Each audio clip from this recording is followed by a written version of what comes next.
I got your bitch. Sitting down the goddamn corner doing dope. Sitting down the goddamn corner doing dope. Sitting down the goddamn corner doing dope.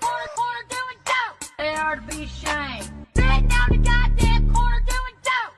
Sitting down the goddamn corner doing dope. Sitting down the goddamn corner doing dope. Corner doing dope. Goddamn right, bitch. Look at here. There you go. They're out here sharing marijuana. Look at here. There you go. The same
Live from the BiffNet Studios World Headquarters in Spring, Texas, it's Barry on Deck, hosted by former ESPN Houston radio host and stand-up comedian Barry Laminack, starring Oliver the Cat.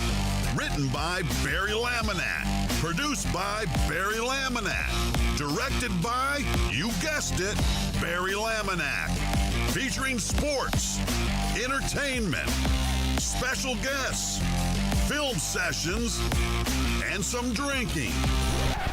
Okay, a lot of drinking. Viewer discretion is advised. And now, here's your host, Barry Laminack. What's up, you damn dirty deckheads? Welcome to Barry on Deck. I am your host, Barry Laminack. Thank you guys for being here. Today is Thursday, June 11th, 2026. This is episode number 1074 of Barry on Deck. Welcome to the show, welcome to the program. Hey, hello, hi. How you doing? Good, I hope. Good. Busy day. Lots to discuss. Some sports, some non-sports.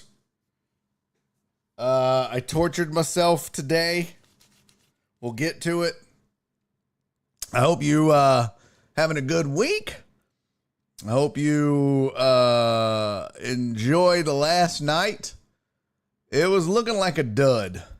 And we're going to get all up in it. Don't you worry. Don't you worry. We are definitely going to talk about cricket. Not the finals shit. I don't know. Anything happened in the NBA last night? I don't know. Big Stout's like, bitch, you better talk about the Knicks. What's up, Stout? Good to see you, man. Thank you for resubscribing on Prime for 6 months, man. Let's go.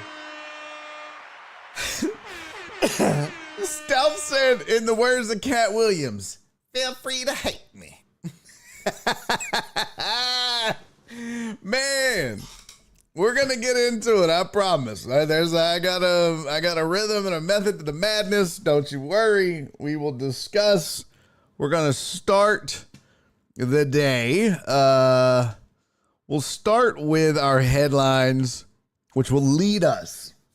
It will lead us into the NBA. I promise. Hold on, I'm checking my slides here. The shit is all goofied up. Okay.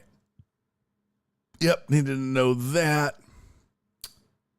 There it is. All right. So, without further ado, let's just get into it. Let's get to our sports headlines, and then we'll go from there. Come on!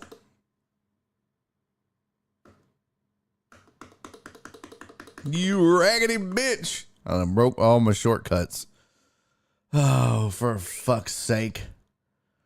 God damn it. What is happening right now? Oh, my shit is broken.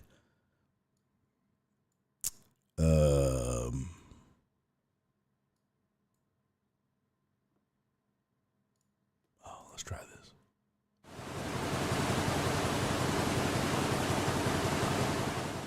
That worked. Got it. All right.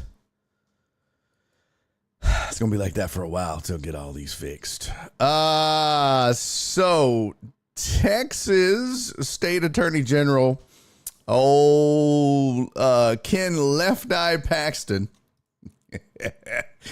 has warned the Big 12 that if Texas Tech is in fact punished for the Sorsby case, there will be consequences and repercussions. Do you hear me? Consequences will never be the same. Ever. Never be the same. Because You done goofed. Yep, that's it. Your boy got his drops fixed. Yeah, be using those quite a bit now. Donna said that picture was hilarious of him and the cat. Pretty spot on, wasn't it, Donna? Huh? Pretty spot on. Nailed it. So basically, where's my article at? Here it is. Attorney General Ken Paxton sent a letter to the Big 12. He basically said, we are aware that the Big 12 is considering invoking invoking bylaw 3.6 of the Big 12's bylaws to sanction Texas Tech for respecting the order and continuing its support of Mr. Sorsby as a student athlete. Paxton wrote in his letter, this letter serves to notify the Big 12 that any such action would be unlawful and would expose the conference to substantial liability. So let me get this straight. Just real fast, Ken, help me understand. Pedophile, okay. Guy sexually assaults a female for years, 1 day in jail. Holding a degenerate gambler accountable for his actions, no, that's a no-no. We don't do that. We don't do that. Child fucker, okie dokie. Holding people accountable for their actions, not okay. Which, I guess that checks out. I guess that makes sense, since old Kenny boy here isn't holding pedophiles accountable for their actions. I guess that's just what he does. There's few people in this world that I hate more than the trifecta of Texas assholes. Greg Abbott, Ted Cruz, Ken Paxton. If they all just happen to get in a three-way head-on car collision and pass, I would shed not a single tear. I'm not wishing it. I'm just telling you, if it happened, I'm not saying I would dance. I'm not saying I would celebrate. I might smile a little. But fuck all three of those guys. Oh my God. There are few people in this world that I despise more than these three idiots. These three assholes that have just basically fucking ruined the state that I love. So I don't mean to get political. I apologize, but I get infuriated by some of the shit that these politicians pull, specifically those three. Back to the story. Paxton warned the Big 12 that they would be exposed to damages for Texas Tech's lost football revenue, damages to its alumni contributions, and damages to its recruitment, plus attorney's fees. Guess the old Kenny boy needs a 12th house? The Big 12. Big 12 houses. Makes sense. Says the total exposure for both the Big 12 and its members, joint and severally, will be substantially more than $200 million. Here's the thing. Oh, Crooked Eye Ken, everything is crooked about Ken. His eyes, his behavior. But old Crooked Eye Ken can say that all he wants. My question is, can he actually make the teams play the Texas Tech Raiders? They don't have to. I mean, I guess it's some sort of breach of contract. But you know what they could do? You know what the kids could do is just sit on the bench. Forfeit. Fuck them. Like, I would rather do that as a man. I would rather just be like, I want to play them. Just all sit on the bench. Not going to do it. So you show up, you go out, you don't take the field, you just sit there. And whatever happens, happens. If the officials make the decision to forfeit the game, well, so be it. But Ken Paxton has other shit surely he should be doing than getting involved in some shit like, did he go to Tech? Oh, that's right. He's not from Texas. Oh, that's right. He's from some like fucking fuck dick state like Montana or North Dakota. Also, by the way, learn this. He owns 11 houses, none of them in Texas. Weird. I don't know why I hate this man so much now, but oh my God. I liked Cornyn. I was good with John Cornyn. But Ken Paxton is just fucking crooked. And so anytime his name pops up and he sticks his fucking crooked eye into shit that he has no business being involved in, infuriates me now. Absolutely infuriates me. Additionally, any action that disrupts or interferes with Texas Tech's existing or potential contracts associated with its football team, including sponsorship arrangements, ticket sales commitments, alumni contributions, and other commercial arrangements, would give rise to claims for tortious interference with existing or prospective contractual arrangements. I guarantee you he don't know what any of that means. Guaranteed. A real lawyer had to write that for him. Ain't no fucking way he wrote that. Stout said, what's going on in Lubbock? All kinds of crooked shit. Old Kenny P. crooked as a roach leg. Been on some bullshit. Is too, but expect from. Yep, that's a fact. Hey, what up, Chewy? Abbott catching strays in your Paxton post. Fuck him too. Yeah. So, I mean, I'm just, honest to God, just side note. Nora and I have discussed leaving the state of Texas. Just moving somewhere that's more people friendly. You're just like, I mean, I'm a native Texan. I've lived here my entire life, born and raised. I love this state. I love the city of Houston. I love almost all the people of Texas and Houston. But it's to the point where I don't want to live here anymore. This state is a fucking embarrassment to native Texans. So, I don't know. I'm on one today. I ain't gonna lie. Hey, these motherfuckers been getting on my last nerve. What up, Alex? Good to see you. Yes, you're first. No one else is here. I promise. All right. Your other headline. Let's get right to it.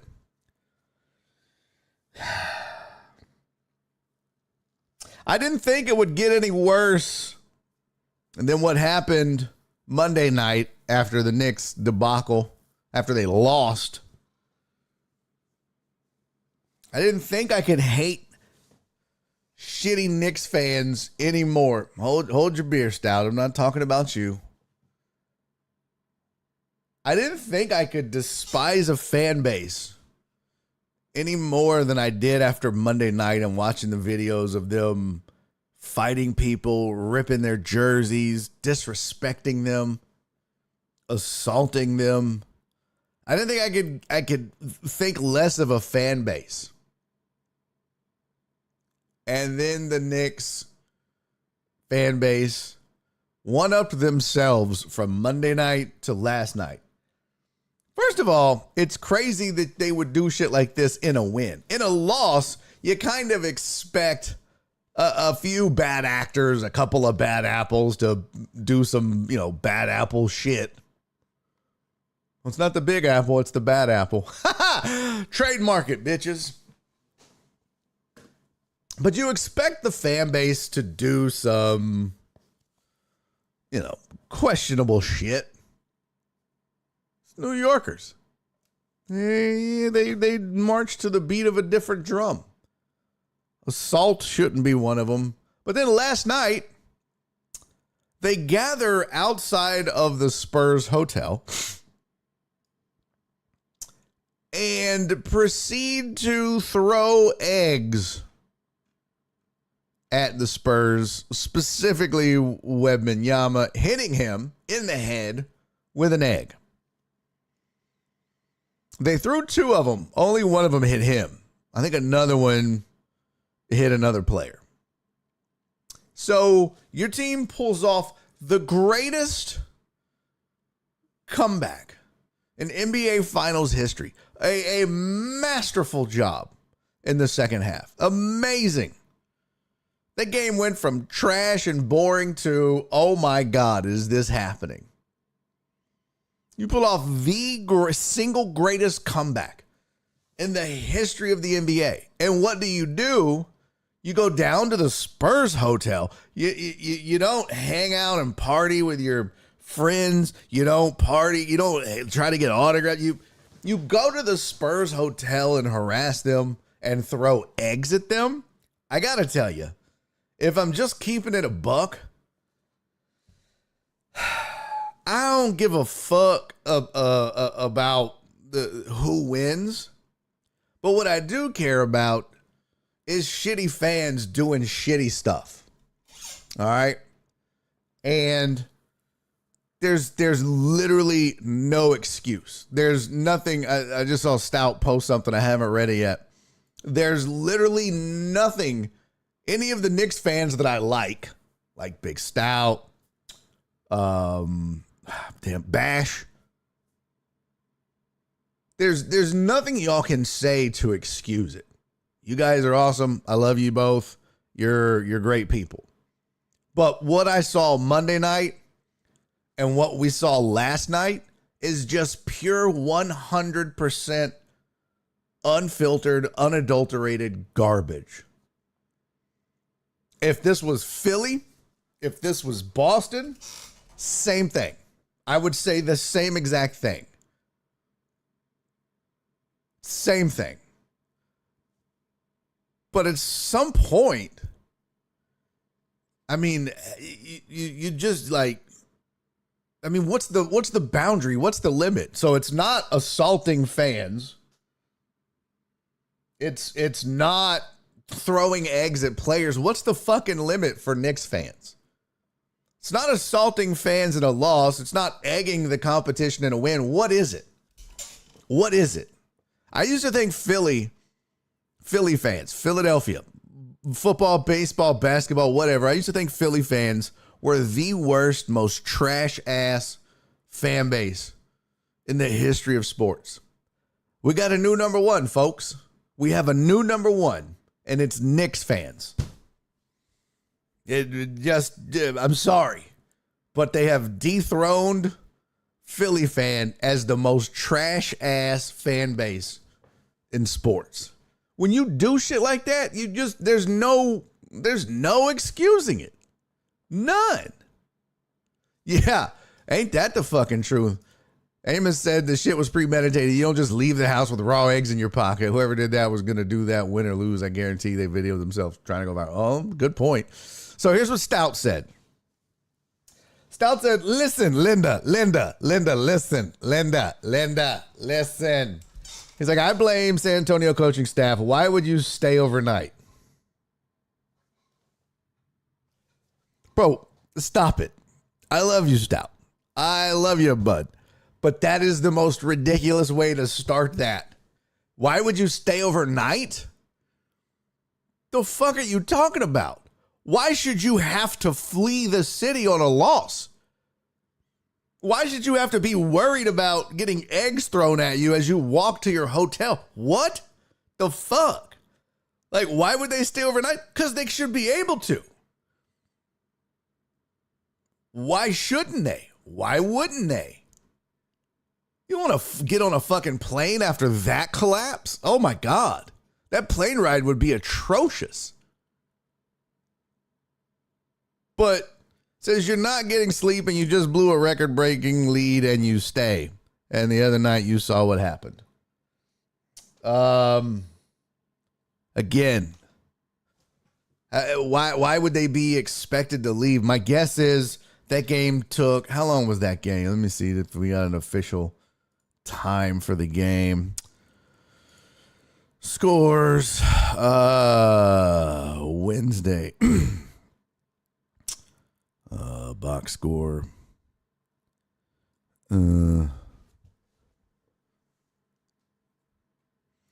Let's see.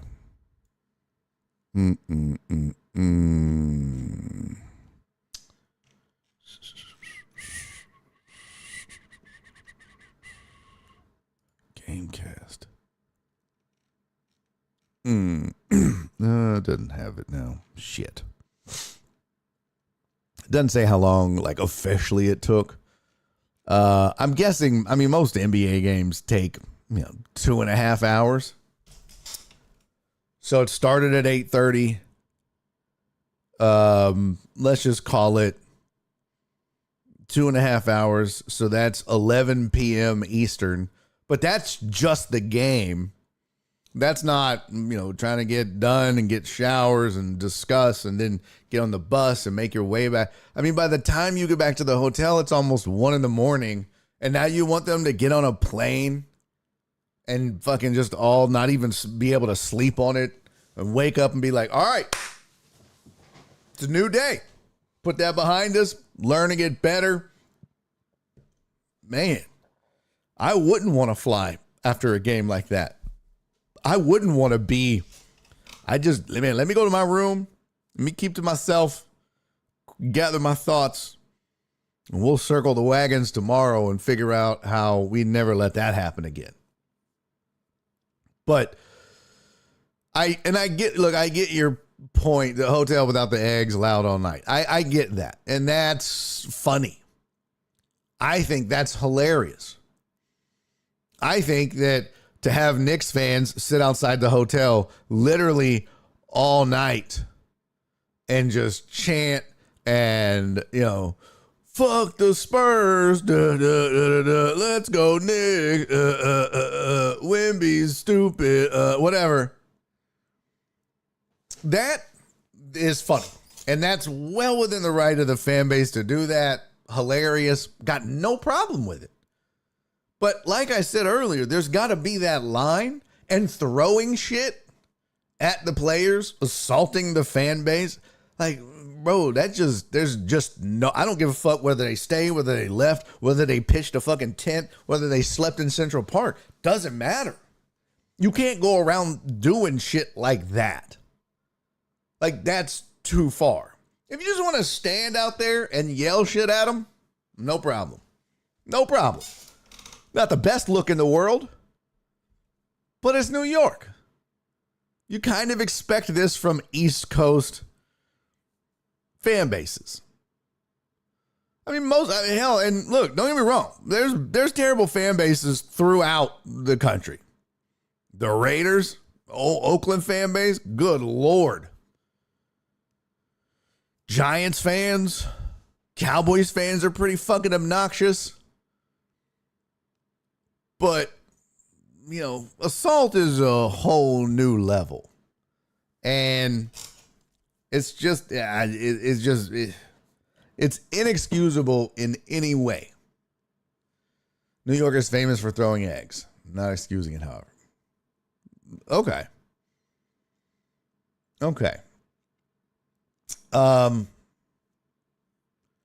What I heard someone say the Ritz-Carlton that the Spurs stayed in is across the street from the Garden, and when they were let out of the stadium, they funneled everyone towards the Spurs hotel.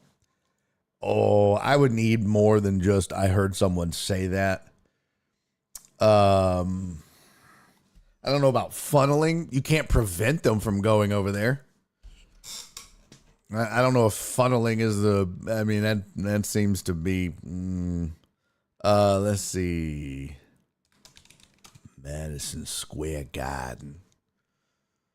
Let's see, where's the Garden? There it is. A venue I've always wanted to go to, by the way. Always. Let's see. New York Hotel. Where were they staying at? I don't even know where they were staying at. You said they were staying at the Ritz?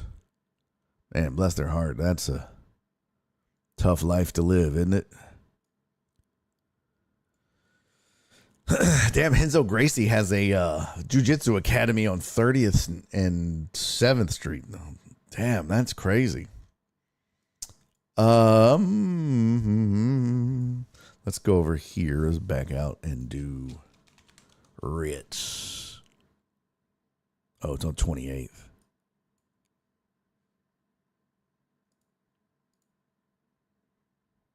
No. So it's not right by. Not even close. It's like one block over and then 1, 2, 3, 4 blocks down. So it's not directly across the street. David Sampson, the former GM of the Florida Marlins, who was at the game with the GM of the Spurs. No. Yo, what up, Chris? Hey, Chris said, hey, my brother, see if the Spurs players would have knocked one of them out, then there's trouble. It's crazy. Indeed. Indeed. That's the thing. If you retaliate, then you're the bad guy, right? Wimby uses one of them go-go gadget arms and just punches somebody. Then he's the bad guy. But it's just, I don't know. There's just nothing that friends of mine, and that's Stout, I consider you a friend, just the same as I consider Bash and other Nick fans that are friends of mine. There's nothing you can say to justify it. And I wouldn't give a fuck if it was Rockets fans. Doesn't matter. This is just too far. It's too far. Samson put a little 2 on the 10 there. That's some funny shit, Stout.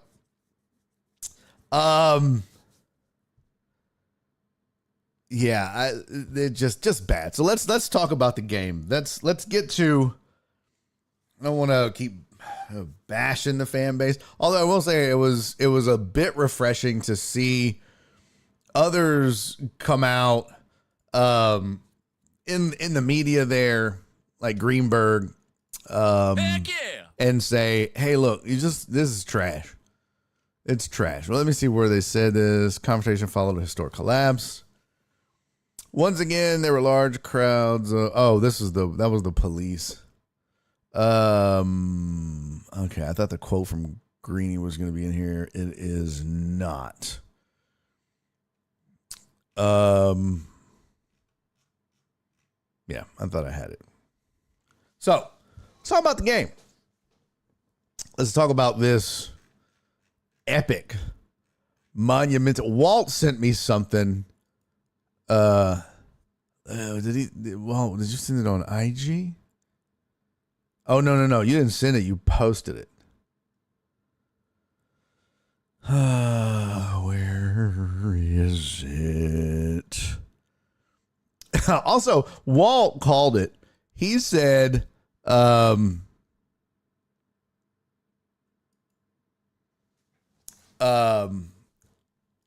Walt said on the show yesterday, he said that Fat Joe was going to take credit for the win. Now, remember, Walt said it. Okay? Walt said Fat Joe would take credit for the win. Now, he sent me this video of Fat Joe.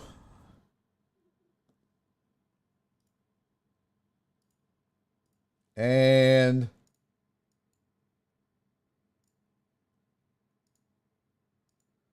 I'll be goddamn if that's not exactly what Fat Joe did. Here we go. Let me look. Here we go.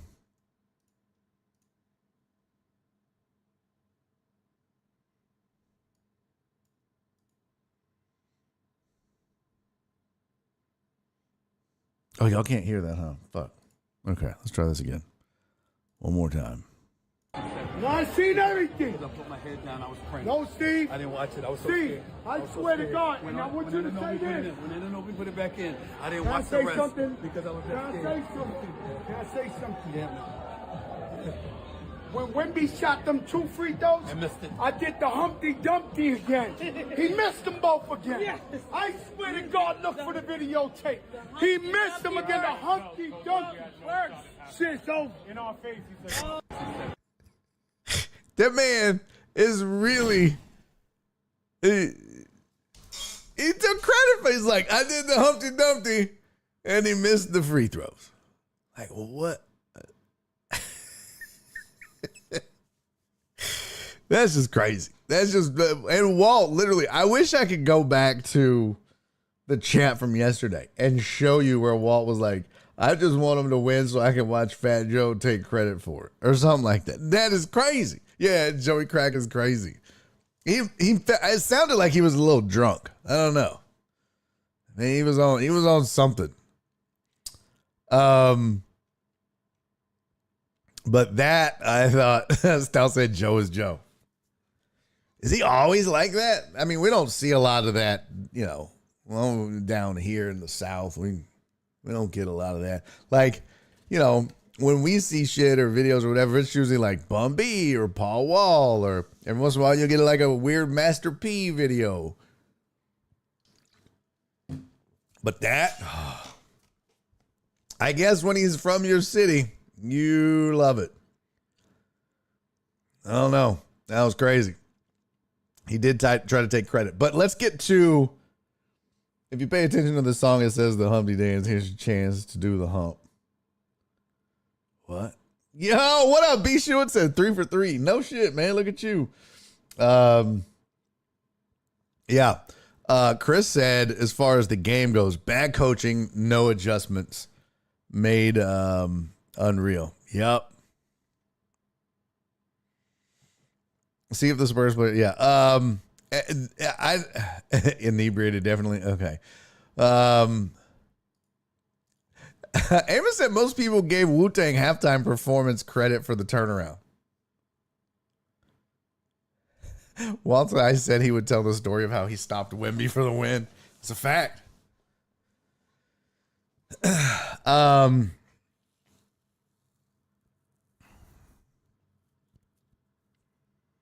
The game, you can just ignore the first half, okay? Spurs shot lights out.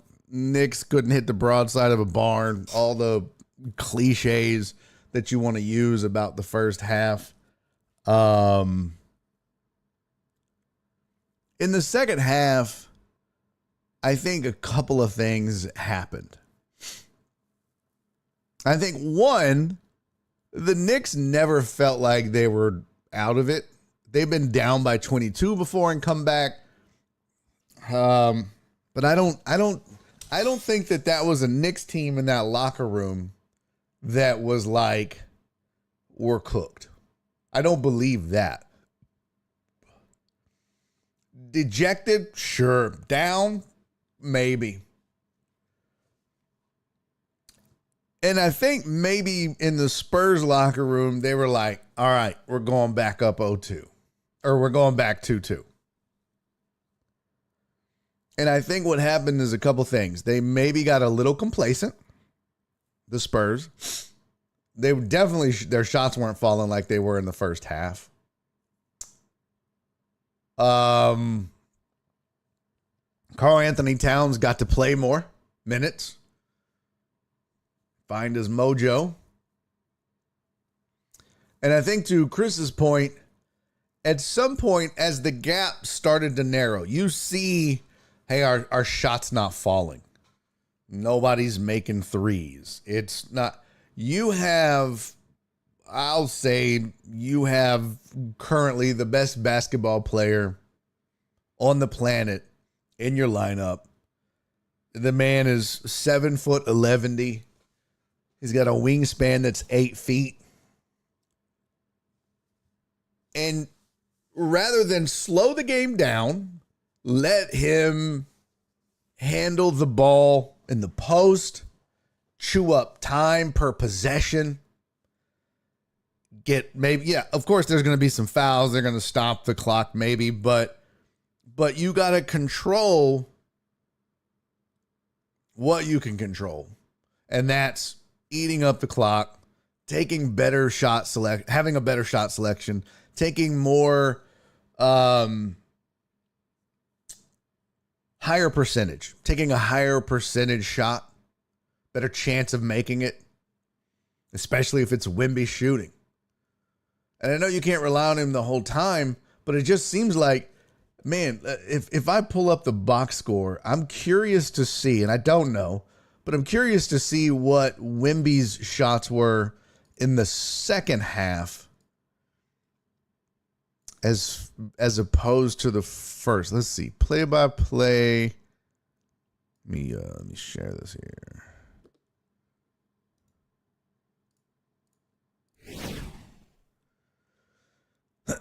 Yeah, Chris, and for y'all that don't remember, when you see LMC Entertainment, that's my boy Chris. We've had him on the show a couple times. He has a basketball agency. This guy has been around the game forever, all facets of the game. coach in the G League. And now he's taking players and scouting them and helping them get hooked up with teams all over the globe. So I appreciate you saying you agree with everything I'm saying. And then he adds why the coaching staff didn't tell them no more threes. That's what's crazy is, let's just look at quarters 3 and 4. And there's the shot chart, right? There's the shot chart. Look how many, 1, 2, like if we just do shot chart, play types, 3-pointers made and missed. I mean, look at that. 1, 2, let's see, missed 1, 2, 3, 4, 5, 6, 7, 8, 9, 10, 11, 12, 13, 14. At least 14, right? Now, if you look up here, look what that says. In the third quarter, the Spurs scored 14 points in the third quarter. Let's just take a look at what their shot selection was in the third. Look at all those missed threes. 1, 2, 3, 4, 5, 6, 7, 8, 9, 10. They made 2, missed 10. Just in the third quarter, 2 for 10. That's 20%. That's abysmal. So they get outscored 26-14, but that's still, they still had the lead going into the fourth. But then they turn around and score 16 points in the fourth quarter, and the Knicks score 32. Fourth quarter, they had 1, 2, 3, 4 3-pointers missed, 1 made. So not as, but also it felt like they didn't have the ball as much, and I think momentum was definitely not on their side after that. And then if you look, I mean, look at the first half. Look at the first. I mean, that's, whew. But the other thing I want to look at, let's just grab Victor Wembanyama. Done. First half here was, let's see. Here was the shot selection for Victor in the first half, right? Look at all that in the paint. He had 2 threes that he made. He missed 4, but look at that. Look at it in the paint there, right? Let's take a look at the third and fourth quarter. More misses, but all of this out here, what are we doing? I mean, these mid-range shots, everything should have been in here for the fourth quarter, especially the fourth. But just a complete collapse defensively. And I think mentally. And I said this about game 1, and then they looked good in game 2 and 3, but you know, sometimes young teams play young.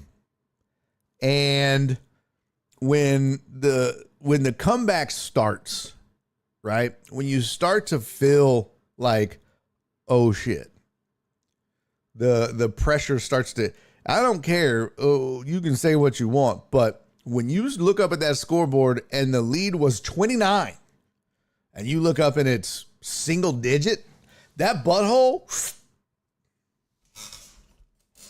especially for a 22-year-old, a 23-year-old, whatever. What was this? Total Dallas sent, oh, yeah, thank you for that, Total Dallas. Total Dallas sent a $2 super chat. He said, when keeping it analytical goes wrong. Yeah, because that's the thing, right? Because you're like, oh, well, 3 and D and you know, 3-point shots and layups are the 2 best shots on the court. Not if your lead is collapsing. Not if you were up by 29 and now you're up by 9. With like, what was it, 5, 6, 7 minutes to go or whatever? That's when you have to reassess the strategy, slow things down, allow De'Aaron Fox to get across the line, set up the offense, some pick and roll, some just low post. I mean, if you're going to tell me that Victor Wembanyama spent the offseason learning from Dream, I guarantee you Dream worked on footwork, back to the basket, and then, being able to turn and face up your opponent. And there was none of that. It felt like none of that. And then on top of that,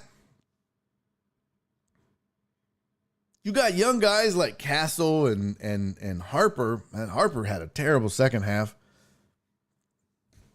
I think that maybe the moment just got a little big for him. And on the flip side, you've got to give the Knicks credit. They locked in on defense. They never quit, first and foremost. And I know some people were trashing Mike Brown in the chat, but you don't have that kind of comeback if your team doesn't believe in you as a coach and you don't make some really great coaching decisions. So, as much as the Spurs collapsed, the Knicks, they never quit, first and foremost. But secondly, it was one of those slow, methodical, hey, let's just get this down. Let's cut the lead in half by the end of the third. And I guarantee you that was the conversation. Look, we're down by 27 at the half. Okay. Let's get it to 15. If we can get it to 15 going into the fourth, or 13 or whatever it is, if we can get it to 13 going into the fourth quarter, we got this. We can win this game. Let's just focus on the third quarter. You can't win the game in the locker room, but let's go out and let's win the third quarter. And they outscored them by 12. And then they were like, okay. So the lead was 15 going into the fourth. And that young Spurs team is like, oh, shit. And that Knicks team, that veteran team, that, man, yeah, Stout said OG Anunoby is, say his name. Let me tell you something. That cat, especially after the bucket that he made. I mean, I'm getting chills thinking about. Look at the chills. Look at the chills. I'm getting chills thinking about that bucket. Amazing. I didn't think the shot from Brunson was a great shot. I didn't like the shot. I didn't like the shot selection. It was too early in the shot. It was too early. But it was deep. Brunson, look, nobody else is shooting it but him. And wherever he decides to shoot it from is his. Because he's done it all year. And he's done it all playoffs. But I didn't think it was a great shot. But for OG Anunoby just to come out of nowhere and get the tip in. And then just be like, I mean, that post-game interview, you would have thought the game hadn't started yet. He was like, yeah, well, got the tip in, and she was like, let me describe to me. You guys just made the biggest comeback. How's it feel? He's like, it feels good. It's like, what?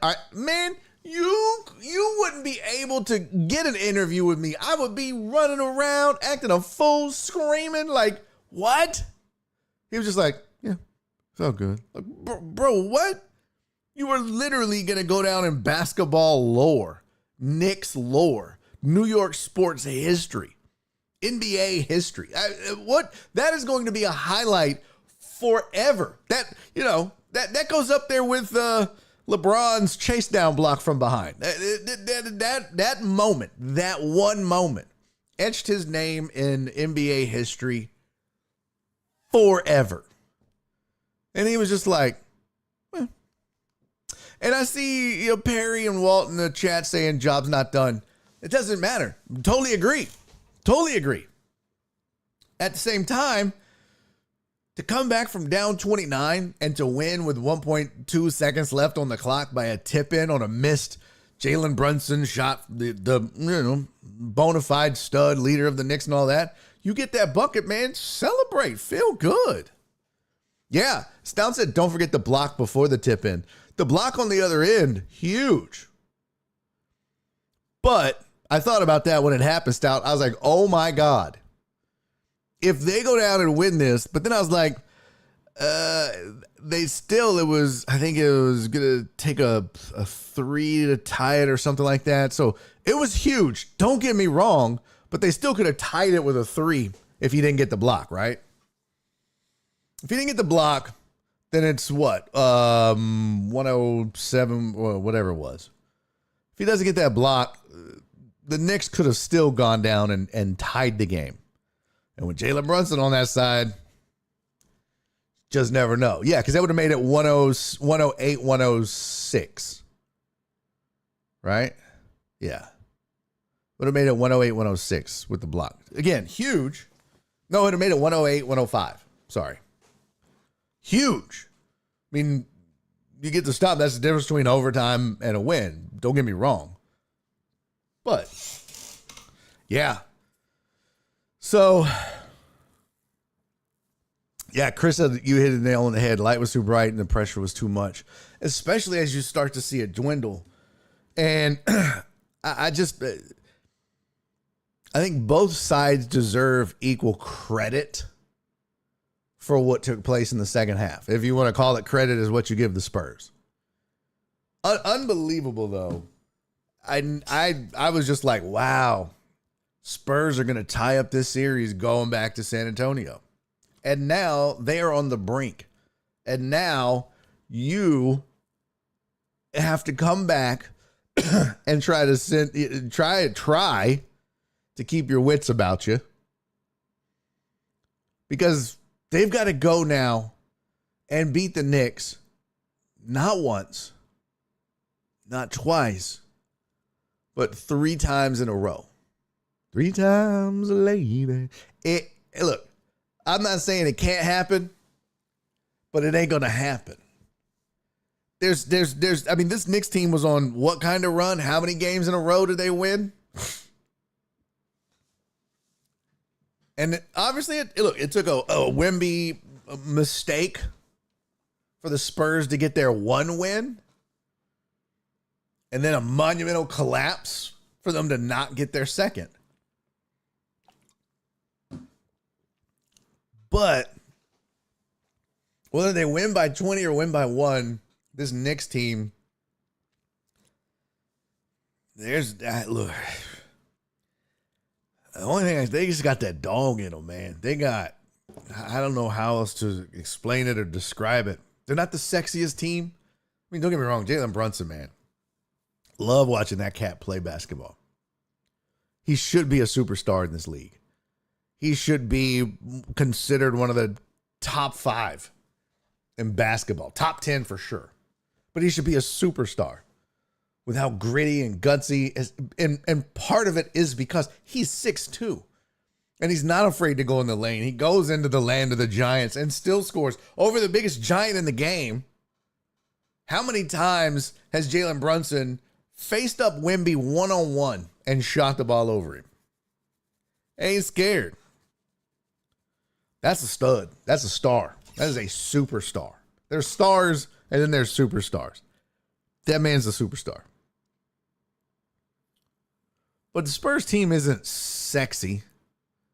I mean, the Knicks team isn't sexy, but damn, they're effective.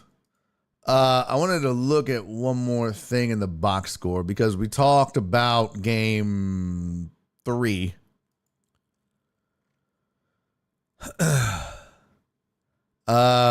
So OG Anunoby had 33. Brunson had 36.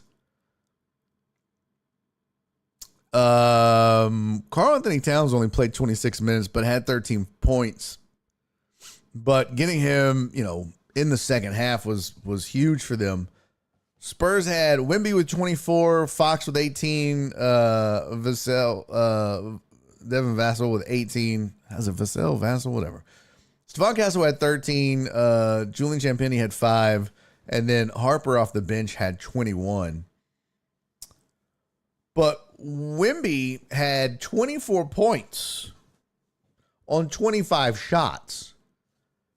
2 for 8 from 3. And I think that's something that we have to discuss at some point. At some point when it's when it's down to brass tacks, as the kids say, kids don't say that, but when it's down to you can't have a guy who shoots 34% for his career, but is also 7'4" and shoots 50+% from the field out there bombing threes. I know he can make it. It doesn't make sense to me though. And maybe that's an old school thought process in basketball, but I would rather have a guy that shoots, a 50-50 chance in the paint versus 34% from three, because he's going to go 2 for 8. That's 1 for 4. That's 25%. You're telling me those 8 threes that he shot and made 2 of, had those been 8 shots within 15 feet or less, or in the paint, you're telling me he still only makes 2 of those? I don't think so. Just 1. Just trade 1. And that's ball game. So, bad coaching, bad decisions, and grit, heart, and determination. So, that was the tale of the game for me. First game of the series that Towns scored in the 4th. Oh, really? That's interesting. Somebody said, who said Spurs? Who said Knicks in 6? Perry, did you say Knicks in 6? I got them all written down. I thought I wrote them down. Did I not write these down? I thought I wrote them down. I got too many damn sticky notes over here. Well, I guess I didn't write them down. Huh. Oh, okay. Oh, here we go. Some dumbass said Spurs in 6. It's me. I'm the dumbass. Donna had Spurs in 7. Jesus had Spurs in 5. CC Spurs in 5. Amos had Knicks in 7. Uriel had Spurs in 6. B. Hannon had Knicks in 6. Titan Hugo had Knicks in 6. Perry had Spurs in 7. Alex had Spurs in 7. And Christopher Sam Houston had Spurs in 5. I was like, who the hell? CFSHSAS, but that's Spurs in 5. So, Wall said Wemby isn't strong enough yet to get consistent position down low in the half court offense against the Knicks bigs.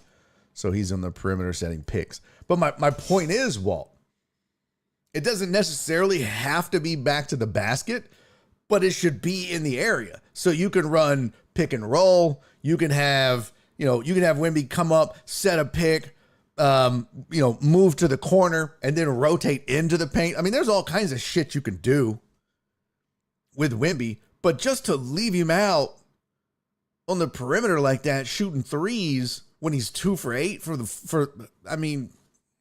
just makes no sense. This is a guy who leaves it in one step from the free throw line and can dunk it. You're telling me that Spurs coaching staff can't figure out how to get him the ball in the paint? That's crazy talk.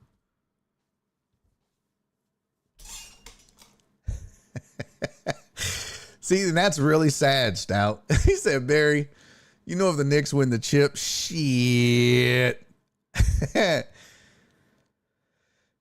You thought Waza riots were something. LOL. There will be at least 20 plus cars on the tops.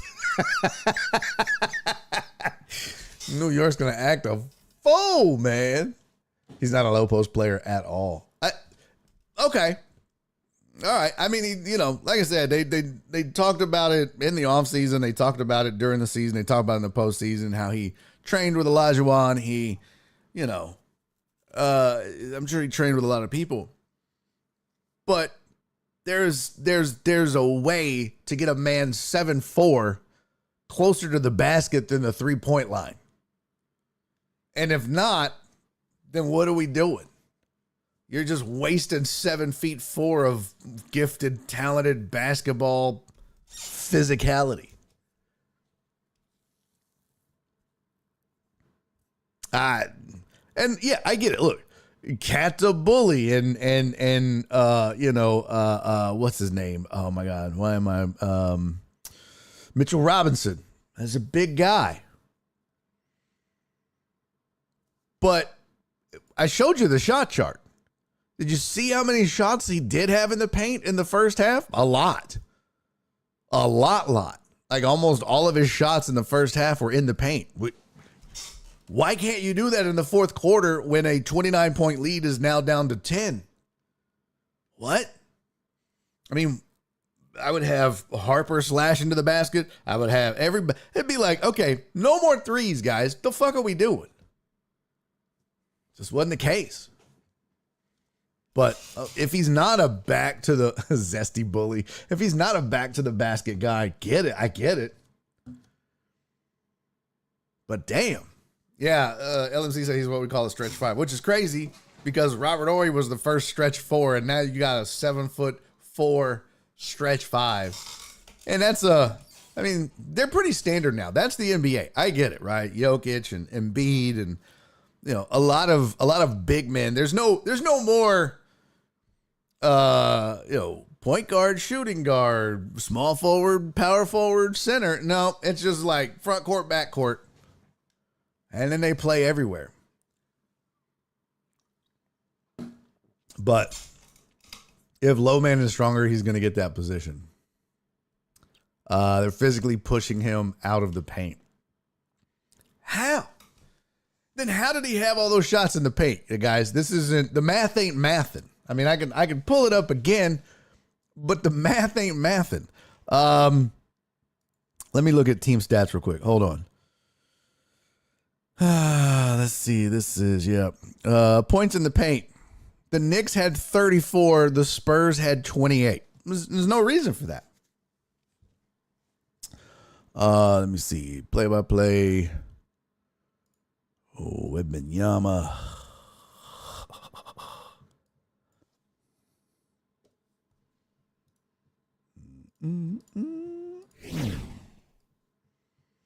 So there you go. There's Wembanyama's all quarters. Here you go. Let's just go quarter by quarter. So 1, 2, 3, 4, 5 shots in the paint. He's 4 of 5. 2 of 3 from 3. Good first quarter. 0 of 3 from 3-point land, but he makes the buckets in the paint. And it doesn't show. I mean, sometimes there's more hidden under there. So that's quarter 2. Quarter 3, just a debacle. All of this, you can't get more than one shot. And then quarter 4, well, look at that. They actually listened to me. But he missed some of these. Let's see. Misses alley-oop layup. Misses driving floating jump shot. 2-point shot. 2-point shot. And then there was this. Why would you do that? Just step back. But I mean, he got plenty of shots in the paint. So to say that he can't get to the paint because he's not strong enough is just false. But this right here, you got to figure out how to get more of that. Less of this when your lead is collapsing and you got a 7'4" big. More of this, less of this. However you do it, okay? If it's not back to the basket, that makes sense. Makes sense. I don't know. What do I know? But I literally said that earlier, Amos. Amos said he was getting those points in the paint mostly on pick and rolls. He wasn't backing nobody down. That's what I said. Whatever it is, back to the basket, whether it's him and Fox or him and Castle running the pick and roll, whether, you put him on the move a little bit. You switch, give him the ball, let him try to take somebody off the dribble. It's just there's tons of ways to get him closer to the basket than shooting threes that he goes 2 for 8 for.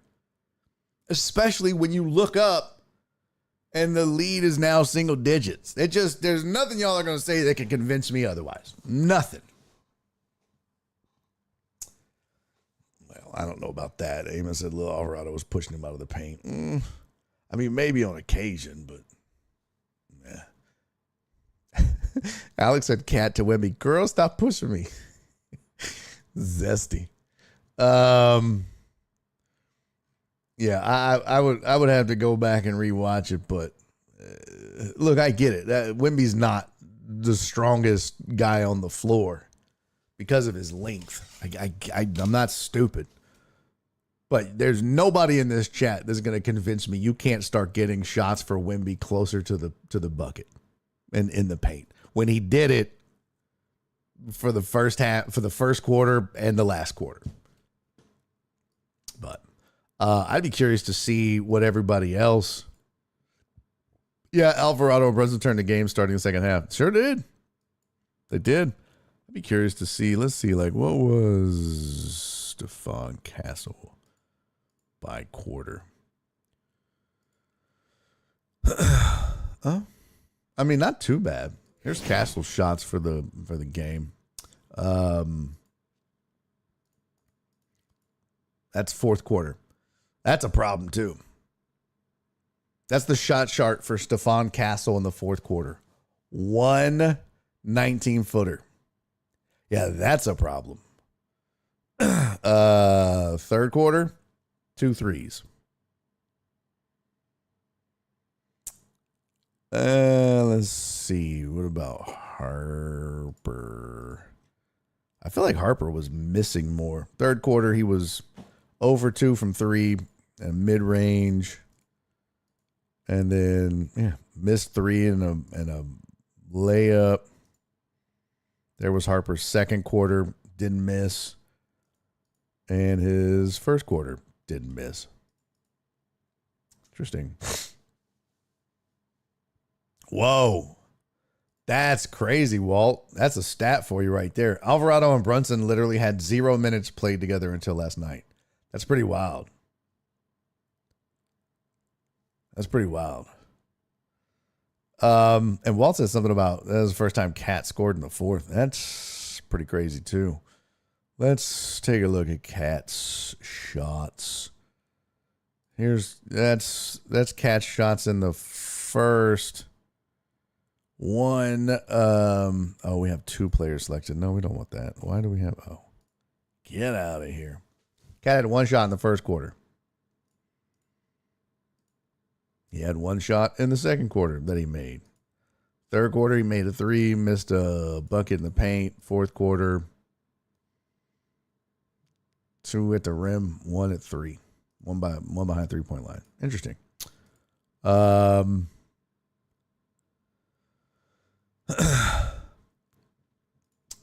Pretty fascinating game. It's going to be interesting now that they come back to San Antonio. Just how does this Spurs team rally from that? That's what's going to be interesting. I will say this, looking long term. Okay. If you're a Spurs fan, CC and whoever else, it sucks.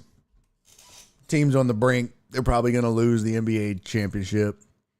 These opportunities don't come around all the time. But this Spurs team in the playoffs for the next couple of years is going to be nasty. It's going to be scary because this series and this game and game 2. Game 2? One, where he threw the ball off of Castle's back. Those will haunt them all season. And this is the kind of thing that you watch a young team go through that makes them champions. If a team gets this close and has these kind of mistakes and collapses, this is experience, right? This is what experience looks like. The Spurs are going through experience. And in, a year or 2, they're going to be in the exact same position that the Knicks are in now because the Knicks, a couple of conference finals losses, some tough losses to the Pacers and others. And this Knicks team through acquisitions and trades, but also just through experience, is in the position they're in now. So if you're a Spurs fan, you should just be thrilled. Amos said they were saying the same thing about Denver a few years ago. They haven't been back since. Well, one of the problems for Denver, unfortunately, was, what's his name? Not Jokic. Buddy that got injured and missed a lot of time. But yeah. And the other problem is another team in the West popped up called the Thunder. Yes, thank you. I kept thinking Jamal Mashburn. I was like, that's not who it is. That's not who it is. But yeah, Jamal Murray, I mean, he's not been the same. Well, said I agree Spurs will dominate the next decade, but I also remember the Shaq and Penny magic. Here's the thing I think that's going to happen, Walt, with this Spurs team. I think you'll see them win a championship within the next 2 to 3 years, and then I think it gets broken up. I think what happens is one of their big three, whether it won't be Wemby, but whether it's Castle or Harper, peace. I'm going to go be a superstar on another team. I'm going to, they're going to go that Kyrie Irving route where I need to be the man. I don't want to be the man next to the man or the man next to the man next to the man. I could be wrong. You know what I mean? This could be another Warriors dynasty, but I don't think that. I think they somehow figure out how to get a championship in the next 3 years before all these contracts are up. But then I think one of them is, and it won't be Wemby, so it's either Castle or Harper is going to be like, I'm good, man. I'm going to go on and mosey on out. That's just what I thought. I was thinking about that last night. Like, man, I hope they get this ring in the next couple of years because I doubt all three of them stay together long term. I would be surprised. First of all, Walt, I fucking wish. Second of all, shut up. I did not. Don't put wishful words in my mouth, but my God. I would give up everybody but Ahmed Thompson for Harper to the Rockets. Hell, they already had a chance to get Castle and took Reed Shepherd instead. Here's the only thing about the Spurs, they're setting themselves up for an extended run of dominance. They still got to deal with the Thunder. Right? I mean, you still got to deal with the Thunder. You still have to deal with what I think, again, obviously Jokic is getting older, but he's still one of the best players in the league. And there will be other teams, even in the East, right now. Look, don't forget about the Celtics next season. They're going to be nasty. And the Pistons will learn from what happened this year and be better. The Magic are just, to me, they're one move away. I've been warning you guys about the Pistons and Magic for, 3 years now? 2 years? So that's the only concern is, dude, there's some loaded teams. And the crazy thing is, the Thunder, I think, are still the best team in basketball. And they still have a ton of capital, ton of draft capital. It's like, what? So they can, lose guys, trade guys, whatever, and just keep refilling the machine. That's scary. Very scary.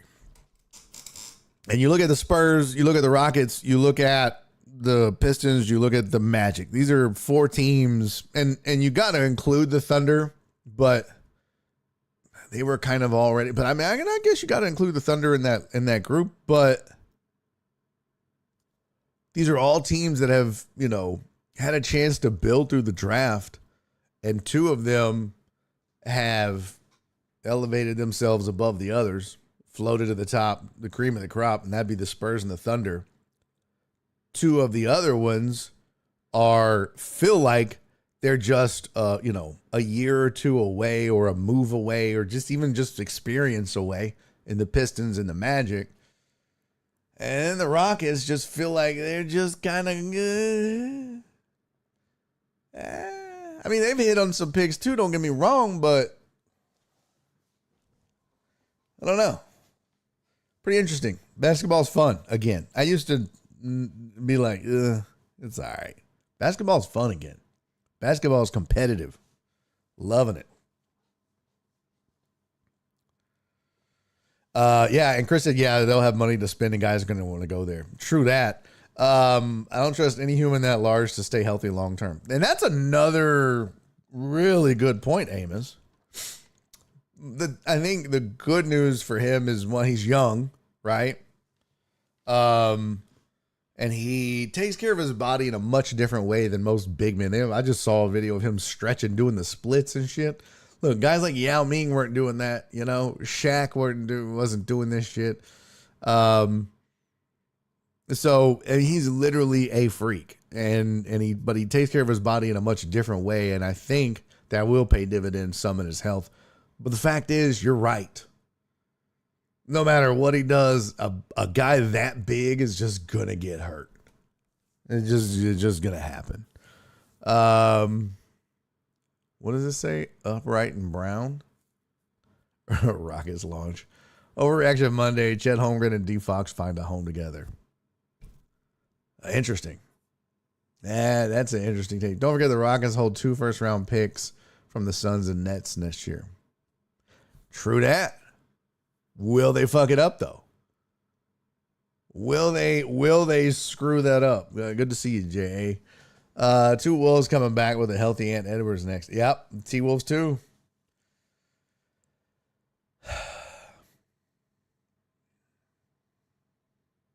Walt said Wemby has more of a KG body type, so I'm hopeful about his health. Yeah, man, I don't know. There was a few times in this series where I've seen Wemby go down, and I'm like, boy, if he's 27, might be a different story there. I saw one time he grabbed his ankle. I was like, man, once them ankles start going, most likely taking Pilates training. My favorite instructor left our studio to work on one-on-one with some of the Rockets. Oh, wow. Yeah, that wouldn't surprise me. I mean, I know he was over there with like Tibetan monks and all that shit, and pretty crazy. All right, let's get to a couple more things. Before we go any further, I want to. What the fuck have I done? Why? I have sinned against you, my Lord. Why is this acting like this?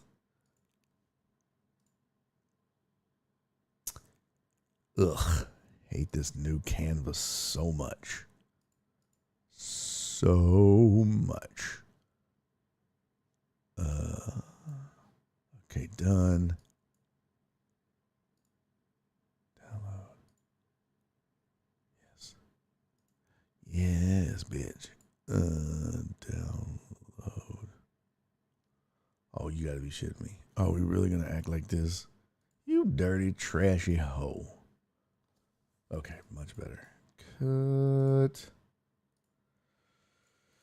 All right, a couple things I want to start off first of all, now that I got it right. Jen! What up, girl? Walt said when you have 4-foot legs, they're easy to get rolled up on. True that. All right, first things first, before we get to the most important thing of the week, which is somebody's birthday. That's right. We have a birthday in the house, ladies and gentlemen. Get your shot glasses ready. Before we do that, I just want to say thanks to you guys that support the show through the unsolicited and unnecessary, but always appreciated Thankful Thursdays. Donna, yours made my month. Not just my day, not just my week, but literally made my month. Donna sent in a $10 Thankful Thursday with it, and this is what she said. Happy Thankful Thursday. I'm thankful for the entertainment you provide. The laughter makes my days brighter. I love you, Donna, and thank you so much for that and sharing that. That meant a lot to me. So thank you for that and your assistance in keeping this show going with your Thankful Thursdays every Thursday. Total Dallas sent one in. Total Dallas sent in a $5 Thankful Thursday. He said $250 was for lawn care and $250 was for my water bill. Thank you, buddy. I appreciate you, Total Dallas. You're a real one. Sylvia sent in a Thankful Thursday. She said, happy BOD Thankful Thursday. Jen sent in a $5 Thankful Thursday. And Cece did too. And Cece always has the funniest things in the world today to say, And today she said, I got nothing. So I still appreciate you and love you, Cece. Thank you for that. You're the best. Much love to you, sis. Ketchup and Mustard is back. The league has been put on notice. Yeah, I have their unis here. Not impressed. I'll show you all the new Rockets logos and unis. But before I do that, there's just no way I'm going any further until we get to this. Yeah, bitches. What? Happy birthday, CC. CC. CC's actual birthday is Saturday. There's a big ass party that's planned. I'm going to try to make it. You should try to make it. The last time I went to CC's birthday party, a couple years ago, they had karaoke. She stripped butt naked and ran down the street. Some of that is true. Some of it, maybe not. Fact of the matter is, it's a hella fun time and you should definitely go. I'm going to try to make it out. Unfortunately, I have my wife, her mother's birthday is also Thursday. So I'm going to do my best to get out there, but you know how, they party. And by they, of course, I mean moms. Yeah, I'm going to do my best to make it. So hopefully I'll see you there. If Barry goes, I'm not going. Well, fuck you, Tony. Fuck you, Hunter. So, do what you can. The info's on the Discord. Jen said, my liver hates me, but I'm still going. Happy birthday, sis. Love you lots. Yes, definitely get out there.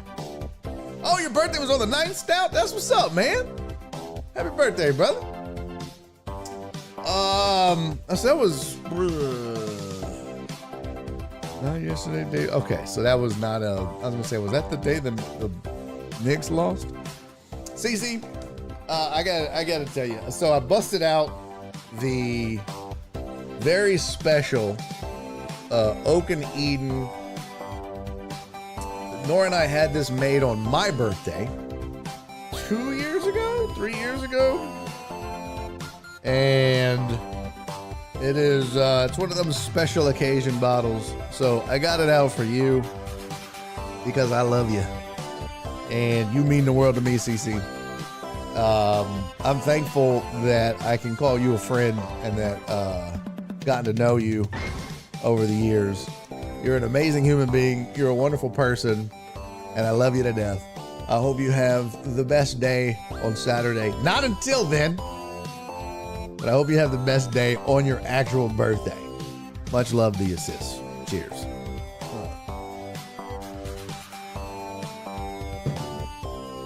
Got a little extra in there. That's good shit. It's a high rye bourbon and a French oak infused with Amaro Italiano. I don't know what the fuck that means. That's that little stick in there. You see that little? Oh, you can't really see it. Is that a little stick in there? Yeah, that's an infusion for the whiskey. Good shit. Where is it going down on Saturday? It's on the Discord, but Donna will post it in the chat, I'm sure. She said, thank you all. I love this family so much. Well, we love you too. All right. CC's birthday weekend has really grown. I literally saw several signs stating there's a fan fest this weekend. Memorial Trace, Ice House on Washington. Got it. All right. Make sure you go, people. Make sure you get there. All right. All right. I'm just gonna let it ride out. I'm gonna let the whole thing play. Oh shit! It's already 5 o'clock. Damn. There it is. I still gotta teach myself how to Dougie. Haven't done that yet. What up, Sam? Yeah, by the way, he said, Vamos, Mexico! Mexico won 2-0 to open up World Cup match play, I guess they call it. I don't know what the hell they call it, to be honest with you. Yeah, B. Hannah wants to know what time the party is on Saturday, CC. Let's see. Ice House, stay away if you're brown. Shut up, Tony. Let's see. Where's my World Cup futures? USA, Paraguay. Paraguay. USA favored by half a goal. That's going to be most. Half, one. Damn, Germany's favored by 3 over Uruguay. I don't know how to say that. Who's favored to win it all? That's what I need. Futures. Oh my God, excuse me. That damn whiskey getting me. It's getting me, mama. It's making my belly sad. Let's see. FIFA World Cup matches, tournament futures. Oh my God, my face is making all kinds of noises. Okay. Here's the favorites. Chrome resize. And we're going to do ketchup and mustard. And I didn't get to 2 different things on here, but all right, here you go. France. Yes, Tony. France. Oops. France is the favorite. With Tony said Spain or France. Yes, France and Spain both plus 475. England is plus 750. Portugal plus 800, Argentina plus 900, Brazil plus 900, Germany plus 1600, Netherlands plus 2000, Norway plus 3500. Mexico is plus 5000, and the good old US of A is plus 7000. Worst odds, that team I can't pronounce, it's not Caracas, Curacao, I don't know, Jordan and Uzbekistan. I mean, there's a lot of them down there in that territory. Haiti, South Africa, Panama. But it looks like France, Spain, and England are the faves. Although Germany has always played well, if I'm not mistaken, in World Cup play. And at plus 1,600 might be worth a flyer.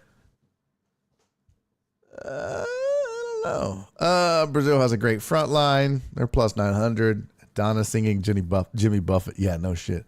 Portugal has a great midfield. Okay.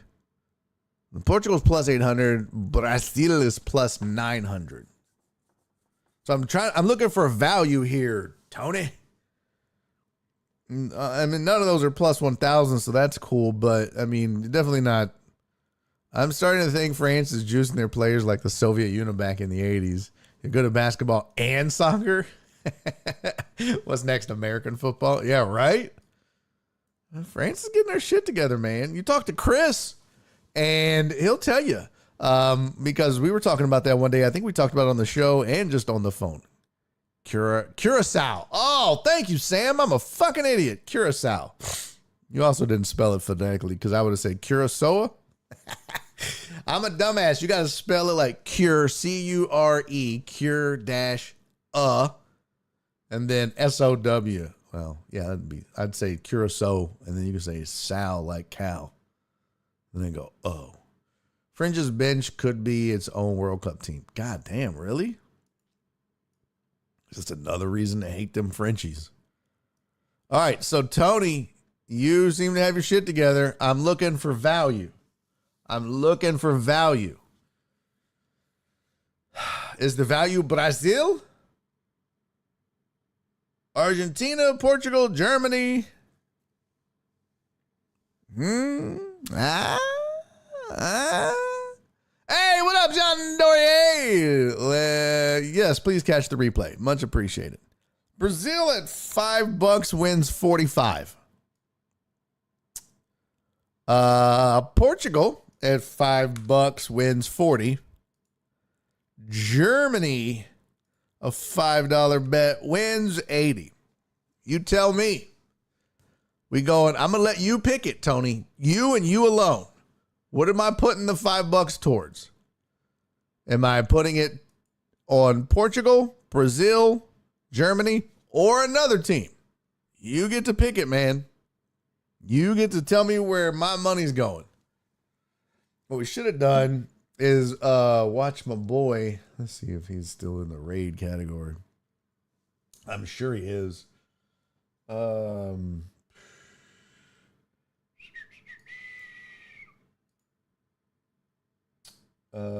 Where is he? Oh, Bash is online still. Sensei Bullrog is online. I know he is. What is it? Irez? No, not Irez. Irez. He always does the soccer gambling. He's not on yet. So Sam said Portugal. Total Dallas said Spain or France. No, I'm not. Bro, a $5 bet on France wins $23.75. That's Bovada. I mean, it's profitable. It's making money. But I want to know, there's got to be some value in here. I mean, if that's the best bet, then okay, but bet on the USA, you communist. Absolutely not. Absolutely not. Although a $5 bet on America would win $350. J. Aaron said, what site? It's Bovada. Bovada.lv. Tony, could you please fucking clock in and tell me where to put this goddamn money so I can leave? It's time to go. I got cats to feed. I got a wife to cook for. I got shit to do, man. Where am I wasting my money at?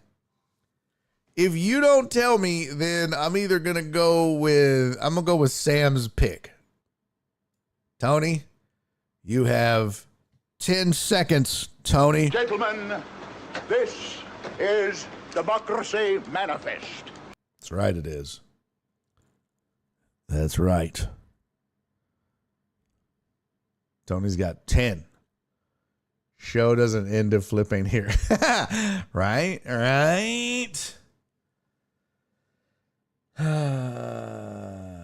Oh, that's weird. Well, I guess Tony's not going to respond. All right, Sam, you get the pick. We're going Portugal. You sure about this, Sam? You sure? Sam? Portugal? That's your big one, huh? All right. $5 bet on Portugal gets you $40. And they going once, going twice. I know there's a delay, so that's why I try to give you all a second. Before I do anything, because I know it takes a second to get here. All right, we are doing the $5 Portugal bet. So now I guess I'm going to be a Portugal fan in the World Cup. I might throw a couple bones on. Nah, U.S. is wasted money. All right, here we go. Placing the bet right now. 3, 2, 1. Oh, Titan Hugo said Mexico. Nah. I'm going with a little more sure thing than that. That's why I liked Germany at 1,600. Sam said $5 of your money? Yes. Sam, that doesn't give me any confidence in you, bro. Or this pick. You're just like, yeah, whatever. Go with Portugal. You can't even say it. I can't say it, but you can't say it. And I'm supposed to put my money on it? Yeah. Put your $5 on Portugal. What? Or Argentina. It's like, all right. Consonants are nuts, you think. Don't trust anything Mexican, especially Tiny Hugo. Sir, that is racist. Total Hinchcliffe. All right.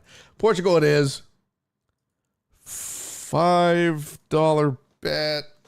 Going once, going twice. Places bet. What the shit? I said place the bet. Jackass. There we go. It's in. All right. Done deal. None of my shit is working right now. This is infuriating me.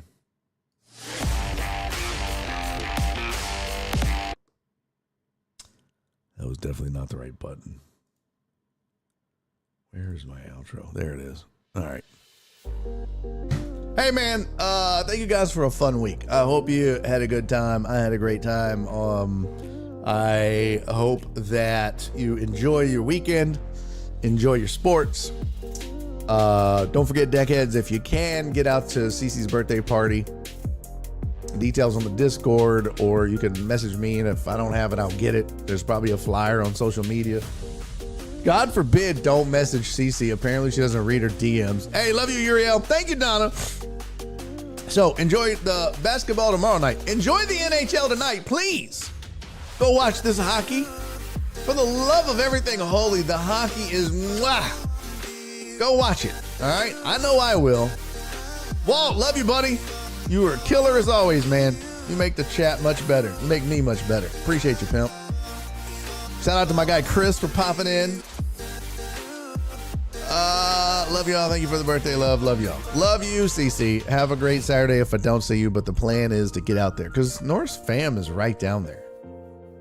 So hopefully she's not far from that. So hopefully maybe I can convince her to take separate cars. We'll see. Okay. All right. In the meantime, until I see you guys on Monday, do me 3 favors, everybody. Be safe. Be kind. I wish, CC. And most importantly, love each other. All right. Go team. I'm rooting for everybody. You know what I want? 7 games, both series. Basketball and NHL. And I want Portugal to win the World Cup. That's it. That's all I want. All right. I love you guys. You have a great weekend. Thank you for everything. See you guys. Bye. Oh, cool. Of course, I can't find my goddamn outro. This is a debacle. It ain't even no Firewatch. I knew it. These dirty sons of bitches. And he's making a YouTube video!